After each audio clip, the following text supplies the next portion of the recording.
여러분, 이런 말 자주 하나요? 학교 가고 싶다, 일 더 너무 가고 싶다. 아마 이런 말은 자주 할 겁니다. 학교 가기 싫다, 일 더 가기 싫다.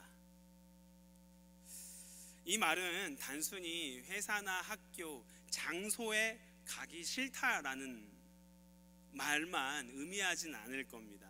아마 더 많은 내용과 의미가 담겨 있는 고백일 겁니다. 어떤 의미가 좀 담겨 있겠습니까? 너무 피곤하다, 좀 쉬고 싶다, 놀고 싶다, 혹은 내일 시험 보는 것이 너무 부담스럽다, 아니면 학교나 회사에 내가 불편하게 여기는 그 상사를 만나는 것이, 선배를 만나는 것이 힘들어서 가기 싫다, 이렇게 이야기할 수도 있습니다. 이처럼요, 우리 말로 모든 것을 길게 설명하지 않아도 그 짧은 하나의 탄식 한마디에 우리의 마음과 생각과 의도를 담을 수 있습니다. 시도 이와 비슷합니다. 시는 짧은 단어와 문장 안에 그 저자의 의미와 마음을 축약시켜서 표현하는 것이 시입니다. 그래서 시를 읽을 때는요, 그 문자 그대로의 의미를 해석하는 것도 중요하지만 그 저자의 의도, 이 단어에 담겨 있는 의미를 조금 더 생각해 보는 것도 중요합니다. 오늘 우리가 함께 살펴볼 시편 15편도 여러분 시입니다. 다윗이 만든 시이거든요. 그래서 1절부터 5절 되게 짧았습니다. 하지만 이 짧은 이 구절 안에 다윗이 어떤 신앙의 고백을 하고 있는가 우리는 돌아볼 필요가 있고, 또 그 신앙 고백 안에 어떤 하나님의 마음이 담겨져 있는지 우리는 살펴볼 필요가 있습니다. 그렇다면 오늘 시편 15편에는 어떤 내용들이 담겨 있고, 그 안에는 오늘날 우리에게 하나님께서 어떤 마음을 전달하기 원하시는가, 그 의미와 내용을 한번 살펴보고자 합니다. 다 같이 한번 1절 읽어보도록 하겠습니다. 시작. 여호와여, 주의 장막에 머무를 자 누구오며 주의 성산에 사는 자 누구오니이까. 이 시는요, 질문으로 시작합니다. 그 질문은요, 주의 장막에 머무를 자 누군가요? 주의 성산에 사는 사람 누굴까요? 라고 하나님께 질문하는 형식으로 시작합니다. 이 질문을 이해하려면요, 이 내용이 어떤 의미인지 알려면 주의 장막과 주의 성산이란 단어를 어느 정도는 해석할 필요가 있습니다. 다윗이 시를 쓸 때 있던 장막은 다윗성에 있었던 언약궤를 모시고 있었던 장막, 텐트를 의미합니다. 언약궤라는 것은 하나님의 임재를 상징합니다. 그렇다는 것은 주의 장막은 하나님의 임재가 있는 곳으로 해석할 수 있습니다. 주의 성산은 뭘까요? 다윗성인데 여기서는 시온성을 의미합니다. 이 시온성에는 뭐가 있었을까요? 언약궤가 있었습니다. 그래서 앞의 질문과 뒤의 질문은 같은 의미의 질문입니다. 어떤 질문이겠습니까? 하나님의 임재가 머무는 곳은 어디입니까? 라는 질문입니다. 시라고 했습니다. 우리는 이 단어가 주는 의미 그대로 해석했는데요, 좁은 의미로는 장소를 이야기하는 것처럼 보입니다. 하지만 조금 더 넓은 의미로 여기서 담고 있는 의미를 해석한다면 그것은 하나님의 임재가 머무는 인생, 삶은 어떤 삶인가요? 라고 조금 더 해석해서 우리는 의미를 볼 수 있습니다. 그래서 1절 말씀은 우리가 이렇게 다시 풀어 설 수 있습니다. 하나님의 임재를 경험하고 하나님 임재 안에 사는 사람은 누구인가요? 라는 질문으로 해석할 수 있어요.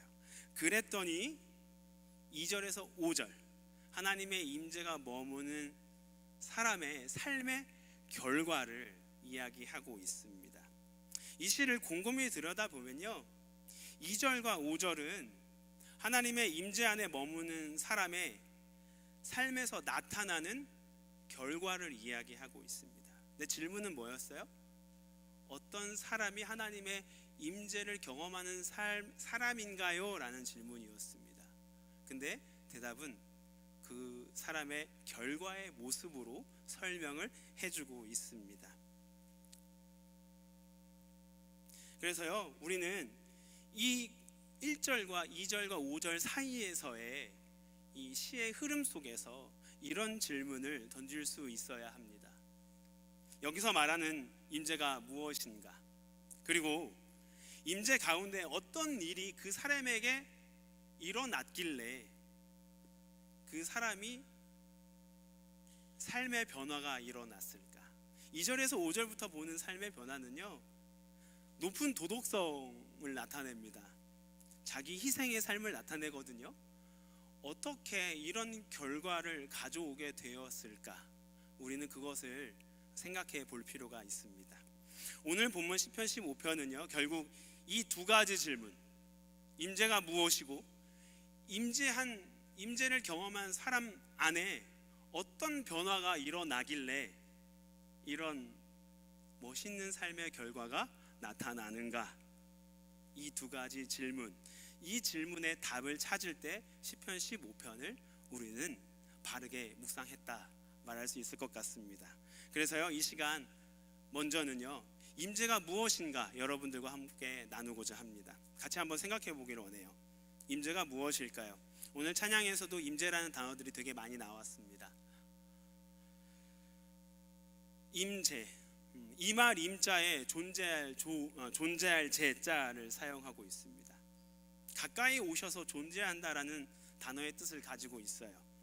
그래서 우리는요, 주여 임재하여 주소서라는 찬양의 고백처럼 임재라는 단어를 많이 사용합니다.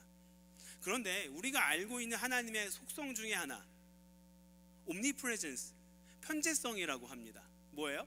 어디에나 계시는 하나님.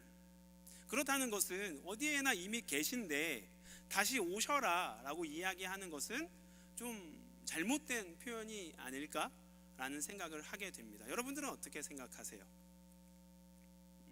그런데 잘못된 표현이 아닙니다. 왜냐하면 임재를 단순히 계시는 것으로만 생각해서는 안 됩니다. 그 이상의 것이 일어나야 합니다. 예를 들어 우리가 누군가와 같은 공간에 있어도 서로의 마음이 닫혀 있는 상태라면 어떻습니까? 공기가 무겁죠. 답답합니다. 그 장소를 벗어나고 싶은 불안감이 막 몰려옵니다. 그 사람과 마음이 나눠지는 소통이 없다 보니까 그 사람이 무슨 생각을 하고 있는지, 나를 어떻게 생각하고 있는지를 알 수가 없어요. 어떤 마음으로 나를 대하는지를 알 수가 없습니다. 그렇다면, 그런 상태라면, 그런 관계라면 잠깐의 대화를 나눴다고 하더라도 우리는 서로의 존재를 인정하고 마음과 마음으로 소통했다라고 말할 수는 없을 것입니다. 조금 더 가격하게 포함하면 만났지만 만나지 않은 것이다 라고 말할 수 있겠죠.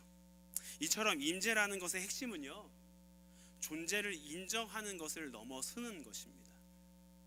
그 존재의 마음과 나의 마음이 만나고 소통하면서 서로의 마음을 아는 것, 이것이 임재입니다. 그럼 이것을 하나님과 연결지어서 표현한다면, 하나님의 임재를 경험한다는 것은 단순히 하나님의 존재를 인정하는 것이 아니라 그 이상에 넘어 결국 늘 우리와 함께 계신 그 하나님을 인식하고 그분과 마음과 마음이 소통하는 것, 나의 마음이 문이 열려 하나님의 마음을 초대하고 하나님의 마음을 여러분들이 경험하는 것, 그것이 성경에서 말하는 임재입니다. 이때 비로소 우리는 하나님의 임재를 경험했다, 하나님을 만났다라고 표현할 수 있는 것이죠. 이것이 사실 풍성한 그리스도인의 삶의 키입니다. 그러나 우리는 매일 하나님의 임재를 경험하며 살아가야 함에도 불구하고 이것이 때로는 되게 나의 삶과 멀게 느껴지고 되게 자주 이야기했지만 여러분들의 말로 표현하기 어려운 단어로 여겨지고 있을 것입니다. 우리의 마음을 하나님께 향하지 못하게 하는 것들이 너무 많이 있어서 함께 하고 있지만 함께 하지 않고 있는 삶을 살아가게 하고 있는 것이 많이 있기 때문입니다. 그것을 우리는 죄라고 표현하죠. 죄의 파급력이 얼마나 강력한지 여러분들이 기억할 수 있기를 바랍니다. 죄는요, 하나님께 실제로 우리 곁을 떠나시게 만드는 것이 아니라요, 우리 마음이 하나님께 닫히게 하는 것입니다. 하나님의 말씀을 듣고 싶지 않게 하는 것입니다. 좋아했는데 더 이상 좋아하지 못하게 하는 것입니다. 사랑했는데 이제 사랑하지 않게 되는 것입니다. 그럼 어떻게 될까요? 여러분, 성경은 하나님의 러브레터라고 제가 말씀드린 적이 있습니다. 근데 더 이상 사랑의 메시지로 볼 수가 없게 되는 것입니다. 그러니까 어떻게 돼요? 사모하지 않게 되는 것이죠. 기대하지 않게 되는 것.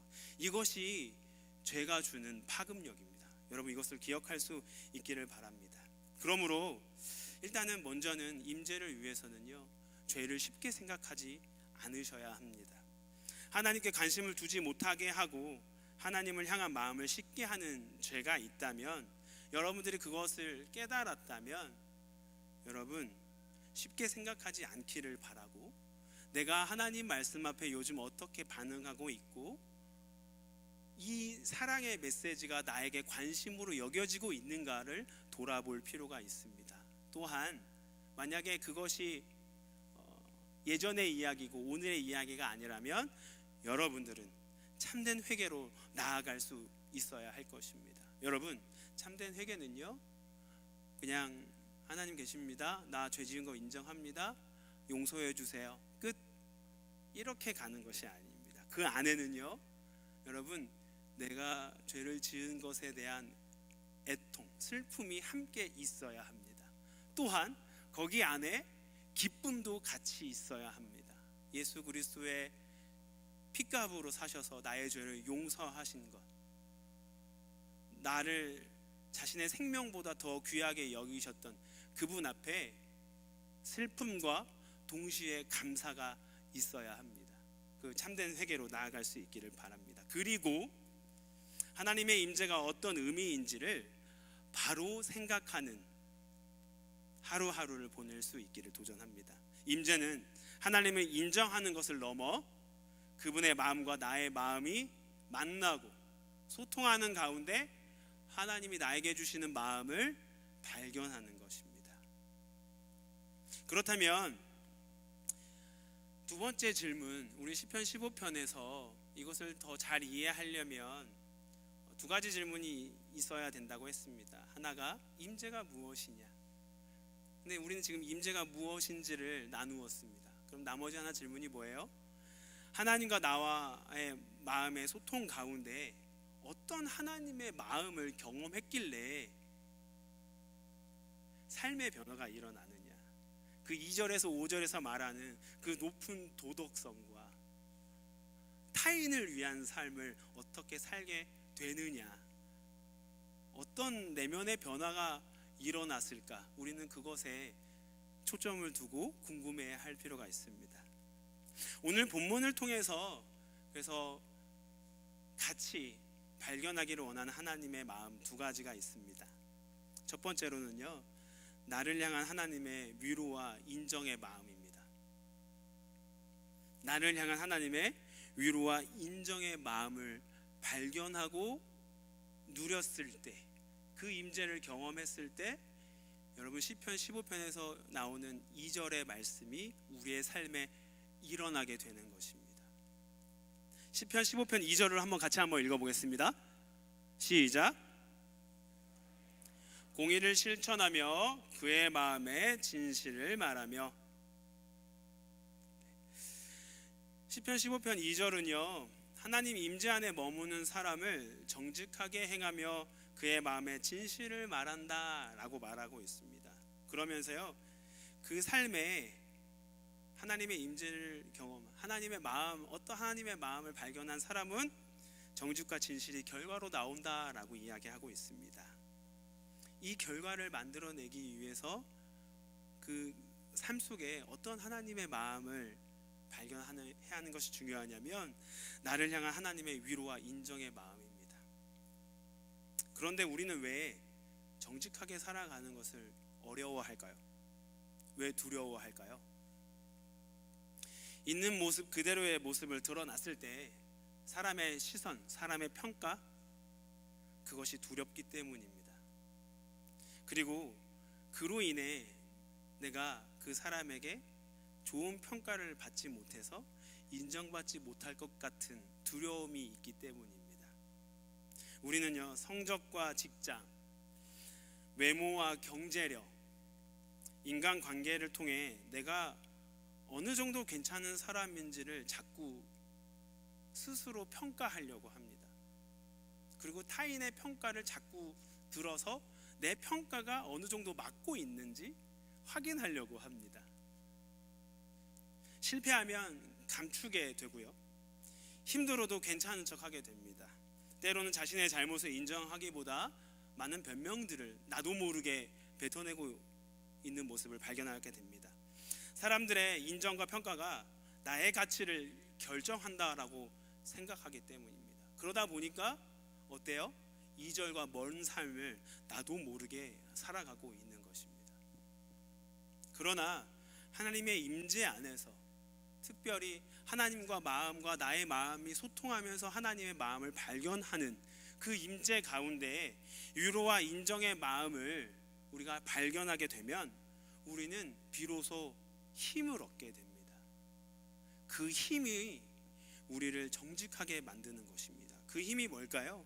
로마서 8장 15절에서 16절에는 이렇게 쓰여 있습니다. 너희는 다시 무서워하는 종의 영을 받지 아니하고 양자의 영을 받았으므로 우리가 아빠, 아버지라고 부르짖느니라. 성령이 친히 우리의 영과 더불어 우리가 하나님의 자녀인 것을 증언하나니.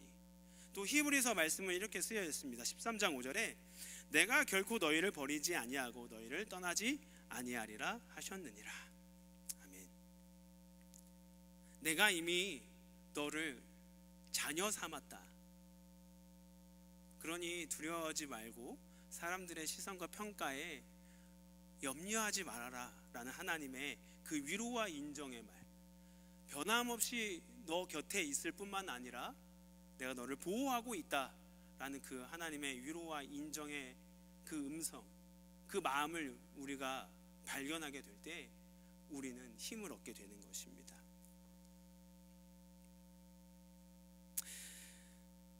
인정과 위로, 변함없는 인정과 위로의 그 하나님의 마음 우리 안에 채워질 때 우리는요, 사람의 평가에서 비로소 자유할 수 있게 되는 것입니다. 왜 그럴까요? 가치는 그때 비로소 진짜 나의 가치는 타인의 평가가 아니라 하나님이 나를 어떻게 바라보고 계시고 어떻게 말씀하고 계시느냐, 거기에 결정된다라는 것을 비로소 알기 때문입니다.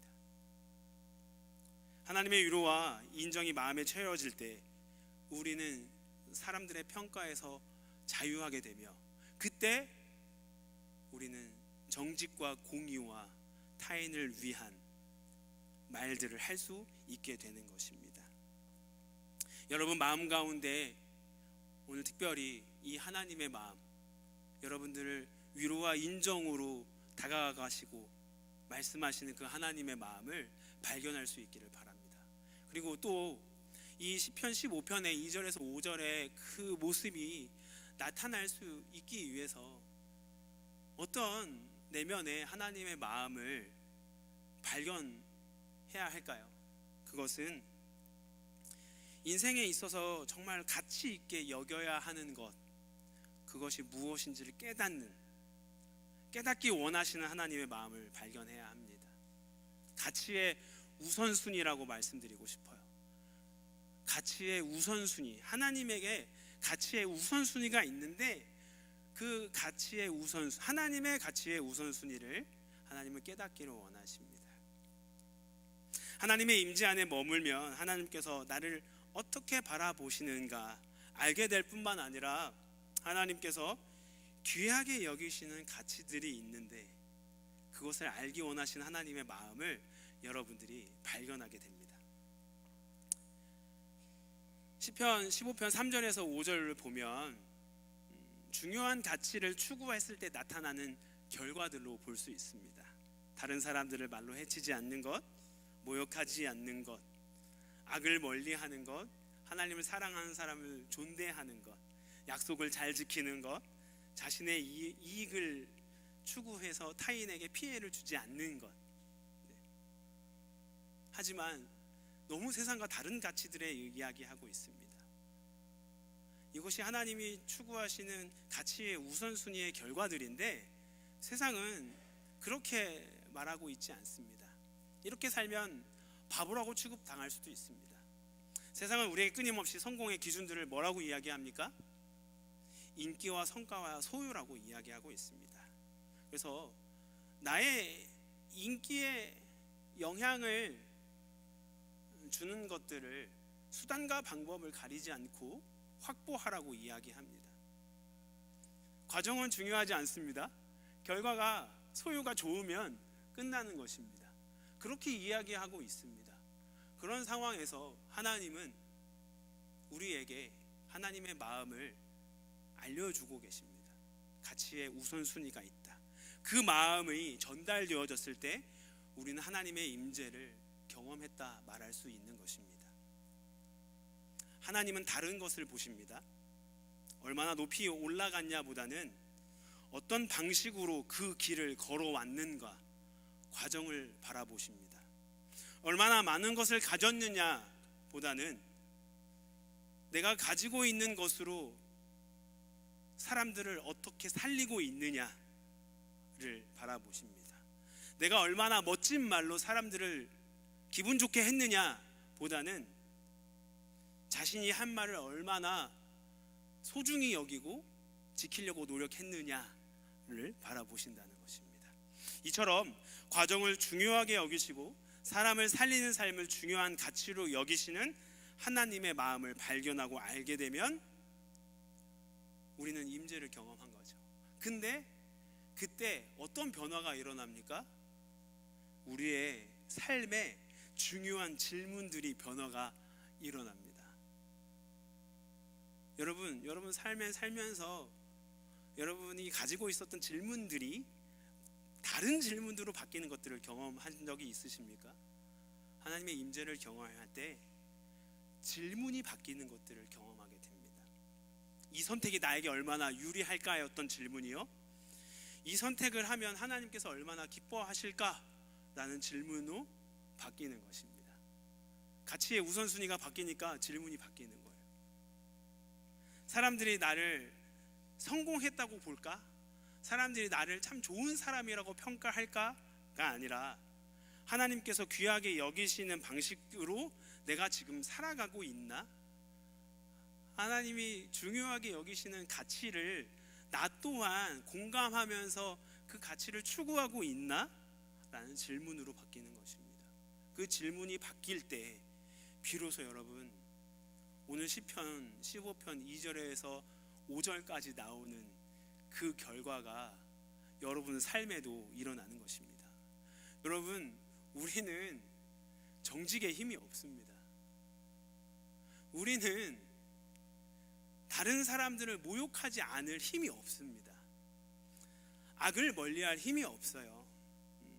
사람을 귀하게 여기고 싶지만 내가 먼저 귀하게 여겨집니다. 다른 사람 살리는 거 참 중요한 거 알지만 나의 인기와 소유를 내려놓고서 타인을 돕고 싶은 마음은 자동적으로 생기지 않습니다. 근데 물론 착한 사람, 도덕적으로 조금 더 탁월한 사람들이 있습니다. 하지만 한평생 그것을 중요의 가치로, 인생의 가치로 여기면서 살라 한다면 살 수 있는 사람은 많이 없습니다. 그런데 하나님은 그 삶을 살기를 원하십니다. 그래서 우리 인생에 무엇을 사모해야 하는가를 오늘 시편 15편을 통해서 말씀하고 계시는 것입니다. 하나님의 임재를 바로 알기를 원하시는 그 하나님의 마음, 존재를 인정하는 것을 넘어서 마음과 마음이 소통하여 그 안에서 하나님의 마음을 발견하는 것, 그것이 성경에서 말하는 임재라는 것을 알기를 하나님이 오늘 시편 말씀을 통해 알기를 원하십니다. 뿐만 아니라 오늘 이 한 주 여러분들이 특별히 어떤 하나님의 마음을 품기를 원하시는지 하나님은 이 시편 15편을 통해서 하나님으로부터 오는 위로와 인정의 그 하나님의 마음을 정말로 여러분들이 머리에서 마음으로 품기를 원하시고 계십니다. 뿐만 아니라 하나님이 가치 있게 여기시는 것을 나도 공감하며 가치 있게 여기길 원하시는 그 하나님의 마음을 여러분들이 품기를 원하시는 것입니다. 여러분, 그 임재를 사모하십시오. 여러분, 그 임재를 하나님 앞에 간구할 수 있는 오늘 기도의 시간이 되기를 바랍니다. 그 임재 안에서 하나님의 마음을 발견하도록 하나님 앞에 간구할 수 있기를 바랍니다. 여러분 삶 가운데 하나님 말씀대로 살아가는 것이 사모가 되지 않고, 사모가 되더라도 삶에 실제로 일어나지 않는 이유는 그 가운데 여러분들에게 말씀하고 계시는 하나님의 그 마음, 그 안에서 일어나는 내면의 변화, 그것이 여러분의 삶의 힘의 원동력이 되는 그 과정들을 누리고 있지 못해서일 것입니다. 나의 마음의 문을 열고요, 주님과 마음과 마음이 소통할 수 있도록 죄를 멀리할 수 있기를 바랍니다. 그리고 하나님 앞에 마음의 문을 열다면 하나님 마음 알려주십시오라는 간구가 여러분 삶 속에 회복되기를 바랍니다. 이번 한 주 특별히 이것을 구하십시오. 나를 향한 하나님의 위로와 인정의 마음 정말로 알게 해주십시오. 우리가 인생에 무엇을 가치 있게 여겨야 하는지 알려주십시오. 그래서 가치의 우선순위를 바로 잡을 수 있는 힘을 나에게 허락하여 주옵소서.